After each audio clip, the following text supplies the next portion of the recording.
Teri kasalliklardan allergik dermatit, psoriaz, ekzema, terida uchraydigan og'doq, ya'ni vitiligo kasalligi, har til bilan aytganda pis kasalligi, bronxial astma kasalliklarini shifoxonamizga yotqizib davolaymiz. Bu kasalliklar qanday yaxshi bo'ladi, qanday davolanadi degan savollar juda ko'p bo'lyapti YouTube orqali, telefon orqali. O'sha savollarga javoban bugun bitta kasalligimizga javob beramiz. Allergik dermatit yillar davomida, 3-4 yil davomida kasal bo'lib turib shifo topolmagan, nihoyat shu YouTube orqali topib bizga keldi va bugungi kunda javob beryapmiz. Teridagi allergik dermatit to'liqcha yo'qolib, ichaklarda gijjalar bor, gijjalar tushib, kasalliklardan forig' javob berilyapti. Allergik dermatitlar, psoriaz, ekzema, pis kasalligi deydi, mana vitiligo kasalligi, bronxial astma kasalliklarini mana shu yerda biz giyohlar yordamida ovqat bermasdan eng kam 15 sutkadan 20 sutkagacha bo'lgan vaqtda davolab yaxshi qilyapmiz. Bunga javobini ko'rsating deb turib ko'pchilik YouTube orqali so'rayapti. Yaxshi bo'lganlar bormi? Siz YouTube'ni kuzatingiz. YouTube kanaliga biz chiqaryapmiz. Bronxial astmani, allergik dermatit, psoriaz, ekzema, vitiligo kasalliklarini chiqaryapmiz. Kuzating, chiqadi. Oqtaring YouTube kanalida bor shu narsa. 2026-yil fevral oyida telefon bo'ldi, kechqurun. Qashqadaryodanman. Sizda YouTube'da ko'rib qoldim.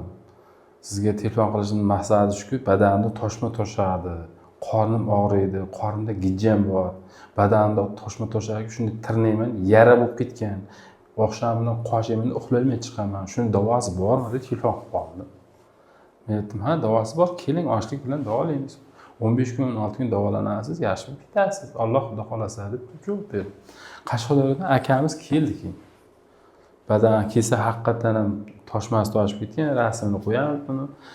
Badan shuni tirnadan yara bo'lib ketgan, qornida og'riq, oqshom uxlayolmay chiqgan.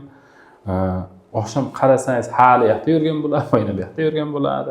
Bir qarasangiz yana joyida bo'ladi, yana qarasangiz yana tashqarida yurgan bo'ladi. Xullas uxlamay chiqgan. Odam organizm o'rganib qolgan shunga. Xullas 15 kunlik ichida bo'ldi. Badanda toshmalar qaytdi, tirnab yara qilib tashlagan yaralari qotib yaxshi bo'ldi. Xo'sh, ichidagi gijjalar to'liqcha tushdi. Butun badanda kasalliklar shifodan topib, shifodan forig' bo'lib, o'zini ayttirsangiz, aytadi 300 kilometrdan shifo topaman deb kelguncha uylanib keldim men.